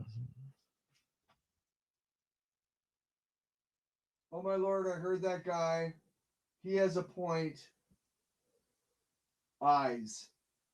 Brother BKL Sport. I don't think that's for us, man. I think there's another show on right Yeah, now. all I know is awesome for thank you. You're right. I do have a point. Who has a point? I don't think those are for us, man. I think you're saying that we're moving on because I'm pretty sure that's for a different. Oh, yeah. There's another show that's on right now, so I'm just saying it's probably not us. Or it might be. I don't know. No, it's for us. Plus, Marvel doesn't even piss. LOL. Piss? Who? I don't know. Let's keep going. Oh, maybe they are for us. I'm They sorry. are for us. Well, I'm you son of a bitch. wow. You son of a bitch. Oh yeah, because we're in our. You're gonna yeah. make me pee again. What? It's a 4-issue miniseries, and it's Can basically... I do this? Oh, I forgot. I'm you just. were doing I'm something. fucking with it. No, So, but it's... so the whole theming is around the fact that Lobo is the last of his race. Yes, he is a Zarnian. Yes, from Zarnia. Good one. Real words that are in this book. One time I was at a bar and I was talking to somebody and they were like, "Oh, what's your makeup genetic?" I was like, "Oh, I'm Norwegian." And they were Norway? no, they said from Norwegia.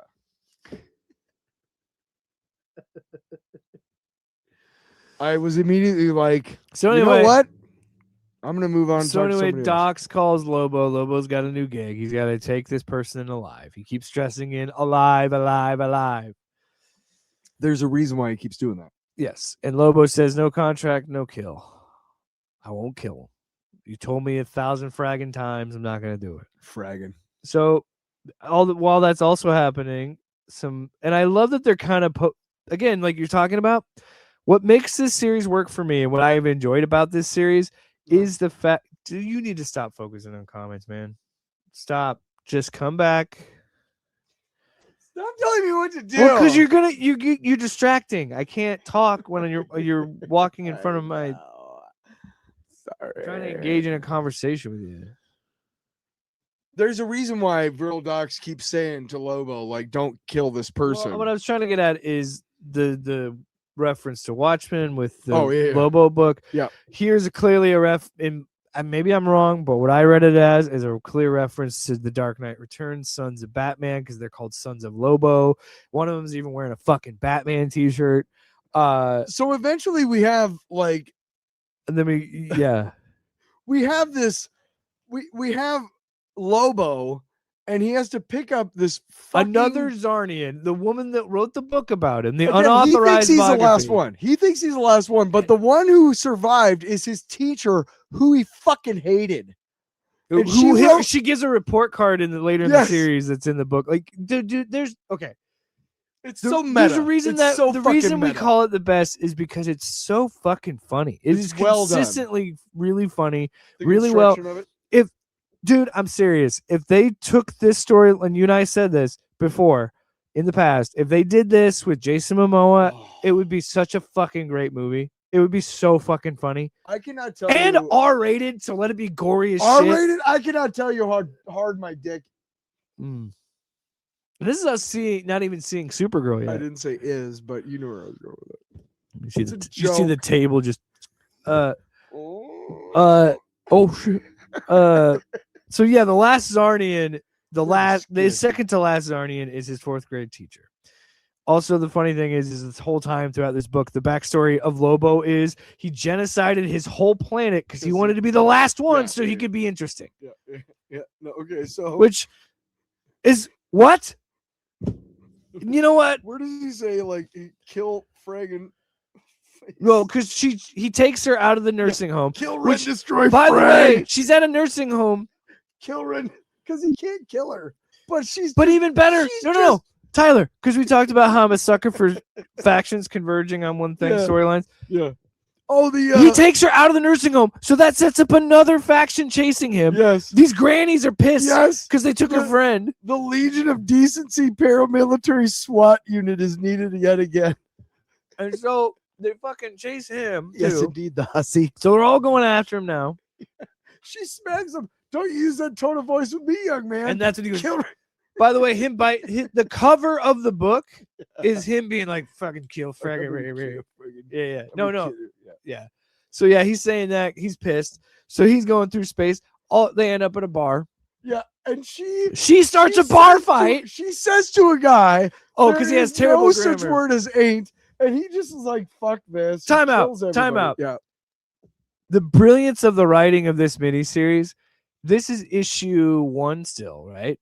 And her ain't, that whole segment not only gets paid off with those guys going after him, but it also gets paid off in that fucking spelling bee. Yeah. So like that joke gets set up in issue 1, but doesn't even land until issue 3 because you're like, oh my God, of course it's a fucking spelling bee. Yeah. So issue 1 ends after their bar fight. So now 2 pissed off space truckers are chasing him.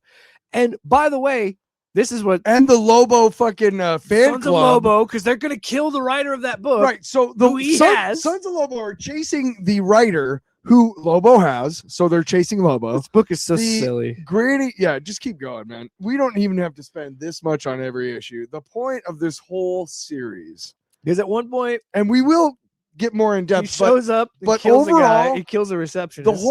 The whole thing about this series is to show that in a weird sort of way, Lobo does have a sense of honor and he is decent in ways. And the whole book drives home that he will not kill unless he's paid to do it, and he will not work. There's even but hold on. There's a rules of Lobo section right here. And we won't get to the one rule he breaks till the end of the series because it's very important to the end of the series. Also, we're totally just walking. We're not going to break down every issue. No. But the second issue's Rhapsody and Chainsaw segment is the silliest, stupidest you have shit. To read this fucking book is what we're saying.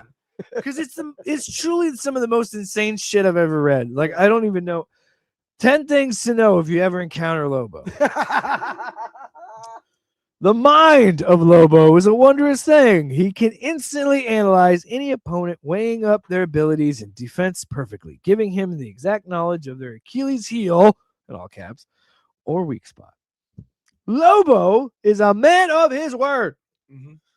If he makes a promise, he will stop at nothing to keep it. If you don't want him to keep it, he'll probably kill you rather than renege. It's true. Lobo has perfected in himself an amazing tracking ability, in all caps.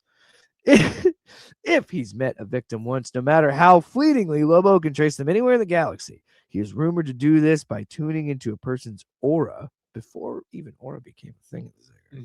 Aura farming and shit? Or individual vibrations. Lobo's favorite color? Vibrators. Lobo's favorite color is sepulture black. Yeah. I love the detail on this. Lobo's bike is a customized Spaz Frag 666. It boasts a miniaturized 17-liter power plant with 3 times turbo and full hands-off facility. 0 to 60 in instantaneous, and top speed is cool. Several million Ks per minute. It runs on unleaded.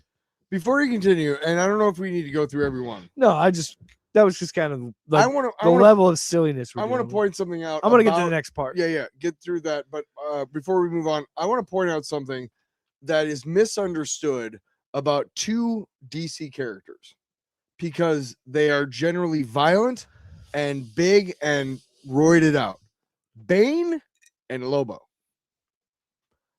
Bane, especially because of Batman and Robin, the movie, a lot of people think that Bane is just a big dumb dude. He is incredibly smart. Yeah. And so he is figures Lobo. out Batman's identity. So is Lobo. You know what I mean? Yeah. Anyway. As insane as this story is, they do have a really good job of always finding ways of making him come out on top in fun ways. I mean, so the guy that he leaves his bike for a minute and oh yeah, he throws the guy in the wall. Kills the receptionist dude because he pissed him off. He's like, not the time, because the next panel you just see blood all over him. So he gets pissed because they stole his bike and they went to Rhapsody and Chainsaws, the show. This is one of my favorite panels in the book because he's killing people in the audience, by the way, while this is happening. And the show, he's like, it's actually not too bad. It looked kind of good. Because, by the way, the Rhapsody and Chainsaws is what you think they're actually killing people because they want blood and gore. That's the theater on this planet. So he's like, yeah, no. He's like, no, wait, no. What am I doing? I got a mission. This is the part where I laugh. He's like, yo, Gus was the guy who he left in charge of taking care of the old lady. The next panel, you just see splotch. Like, he just smooshed that guy into oblivion. There's so many shots of gore in this that I'm like, it's like we always talk about. It's where the gore is done to a level that it is cartoonish. Oh yeah, and the art the first style couple is issues very of cartoonish. Infernal Yeah. Hulk. It wasn't blood; it was Play-Doh. It was guts and it was just detritus. Anyway, he fights his way out of that. Right. And the whole thing is this all sets up because now he's got a SWAT team. He's got all these people converging. The issue that I really want to touch on is issue 3 because Spell or Die is where we talk about how all this shit of her being a teacher, all this shit with how much he hates her and her ain't and all that other stuff finally pays off. Yep. So he's stuck on this planet and he's in a life or death spelling bee. And I love how the first thing he has to spell is like the book also mentioning like Lobo really isn't that good of a guy because they're like spell genocide because he genocided his planet. And then like you just see all these guys lose. Eventually it gets down to them. And I love the point because they say you can't have any emotional outbursts. And he's like, damn, that other guy's pretty good, the defending champ. So he just goes boo and scares him. So it's an emotional outburst. So they blow his head off. Everybody keeps getting their brains blown out. Oh, well, it's violent. Yeah. So then they mention that he goes, that's not fair. She's a teacher. And they go, oh, she's a teacher. So then they proceed to point guns at him because they're like, you treated an educator this way, pretty much. And then he breaks out and fights his way out. So they go to Revel 7. Mm-hmm. That's a vacation planet. Yeah. And Dox is pissed because he's like, you're all supposed to fight him on this one area because he's like, he'll probably kill all of them, but I need all this problem to go to one area. And they're not doing it. He's pissed. It doesn't matter. Lobo's bored on this vacation planet. Mm-hmm. Also, at this point, he's already cut off her legs because she can regenerate like him, but she's old, so it takes longer. Well, yeah, but he basically, I think it was issue 1 where he cuts off her legs to be like, you ain't going anywhere. It's at the end of 2 because it was after she took off to Rhapsody and Chainsaws, he cut off her legs. As somebody who understands, misogyny because it's a bad thing, like, I don't want you could make the argument that cutting off a woman's legs, despite the fact that she's is a kind of a misogynist, a kind of gray area, whatever. But it's funny because he's like, if you look progressively, don't look too much into it, is what I'm saying. Well, no, don't be like, hey! Tyler, if you look throughout the issues, her legs grow back or start to grow back. Yeah, I'm saying like don't look too much. Yeah, also into she's a Zarnian, like she regenerates. But we also know she's not in danger because she's a Zarnian and they regenerate. And honestly, he's gonna kill her. Yeah, cool. One way or another. So which I love. On Rebel 7, he lets out a message. Oh yeah, he lets out a message, pretty much saying like, "Hey everybody, if you don't leave, time out. Sorry. In the next 6 hours, if you don't leave, I'll kill everybody here. So then everybody's causing pandemonium, and he's just sitting back drinking, like laughing. Can we turn? Is that where the Sons of Lobo? Dude, Boo!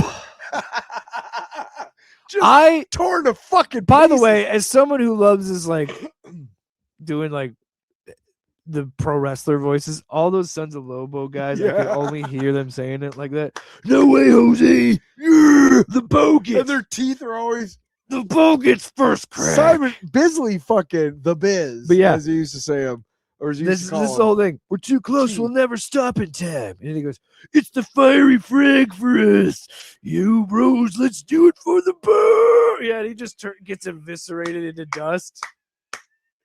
Just, this book is the perfect level of perfect level of insanity. Yeah, it doesn't take itself seriously at all. I don't know why I got so loud there. It's some of the most absurdest shit I've ever read, and that's what's so. And I can see why people started to love that character just because of how fucking insane this book is. Here's the problem. After this, here's the problem for the boo. All of the problem with all of these fucking Wolverines and Lobos and Punishers and everything else like this. You can't just say, you know what? There it is. There's the consummate Lobo / Wolverine / Punisher / Captain America, whatever character story, and leave it alone. Look at how thick this shit is after the best fucking miniseries. They couldn't fucking help themselves. We gotta market him. You know what else? Who he reminds me of? He reminds me of Venom, because Venom gained because of like how many just similar to this. Like how many miniseries just kept spinning out of Venom because he became so popular. Because he looks cool, and Lobo it looks like, because that's the thing.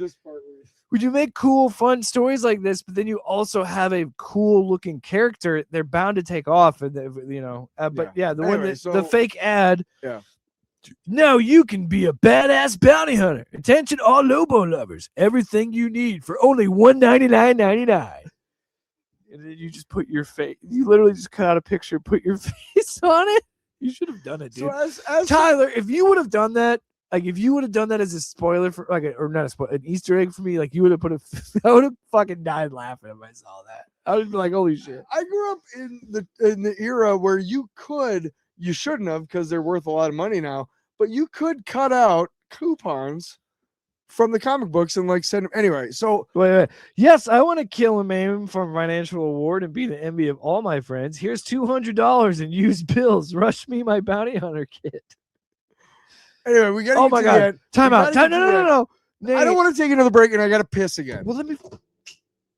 Which one? Go ahead. Not RoboCop. Finish the goddamn thing. Maybe kill Alex Murphy again.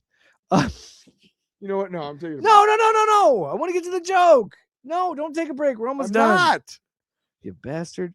I was saying name, address, pee my next pants of you kin. talked about.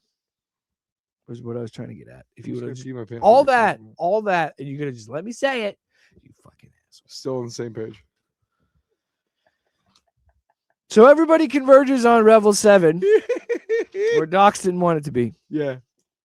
And they all fight each other, and then Lobo just sneaks out the back door, and then gets and delivers the last Zarnian to Docs, and then he goes, "Here it is, delivered." As you go, he goes, "Thanks," and just snaps her neck. Hang on, it's more complicated than that. No, it's not. It is.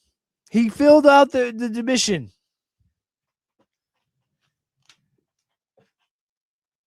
All right. You did a good job. I'll take her into custody now. Thanks. Thought you'd never say it. Class dismissed, Teach. And then he breaks her neck. And why? Because he delivered her alive like he said he would. Finished his contract and then snapped her neck. And I love it. Amazing book. Are we up to fucking 60? 68. Before we leave, let's check the comments. Check the chats. Before we get out of here. It's one dude. Well, whoever they are, we love you. Too much money, too much violence. Acting like Triple H. I don't know if I like that guy. Literally kind of violent until I really. What? You know what? I like Brother BKL Sport Center sport 16. entertainment show. And here's why. Because he gives a shit about our show. You know what? At Brother BKL. That's enough. We're gonna go. Oh, wait, hold on. Now, what he's talking about is wrestling. When he says AAA, that is a wrestling promotion. Triple H. I know who Triple H is. Yeah, but AAA is a separate thing that is also wrestling. It's also wrestling. Oh, like all asshole. Anal? See, because you went asshole in the middle. There's another A letter word. Astrology? All asshole astrology. AAA. You think you're calling about your car, and what you're really finding out is the state of your butthole in 2035. Why is that really what you AAA? No, let's not end like that. We have a thing about ending really funny. And what do you think? Well, Sunday I don't know if we're gonna do a show. Oh, we're gonna do Supergirl. We're gonna see Supergirl. I don't know if we're gonna Supergirl. We're gonna do Supergirl. Terrible. We might do a show. I don't know yet. It'd be fun. We might do it Sunday. If we do it Sunday, we'll definitely have it up for you guys. If We'll talk not, to Chris it'll and, just be in the next he'll- episode. Yeah, we'll figure it out. But either we'll be back next week or we'll be on Sunday. Either way, to all 60 of you, fuck yeah, that's cool as hell. I don't know. What? That number could be skewed because again, there's another show going on at the same time. So. Hang on. Chris just texted me and he said the numbers are real, boys. Oh my God, he is watching us. I hope he didn't watch the beginning of the show when I said he sucked. No, I'm kidding. You guys, I am. You just see the feed cut. We just got a text from Chris. Enjoy it now, motherfuckers, because you're done. Never again. And I'm like, hold on, dude. No. For real though. Hold on, brother. No, once again, thanks to Three Beards Media. Thanks to people that are watching. Dude, I'm having so much more fun doing this show than I did even 3 weeks ago. There was a moment where we're just like, can we do this? Is this because generally you're doing it for having a week. Once a week we get to hang out because we have different schedules and shit. But to be able to make it into possibly something else other than just two dickheads hanging out talking about comic books, like that's cool. We are dickheads. That was so nice, and then you ruined it. You just butchered it. Story of my life. Yeah. Wait, what are we gonna do? God damn it! Play outro next. We suck. I'll see you next week, Brad.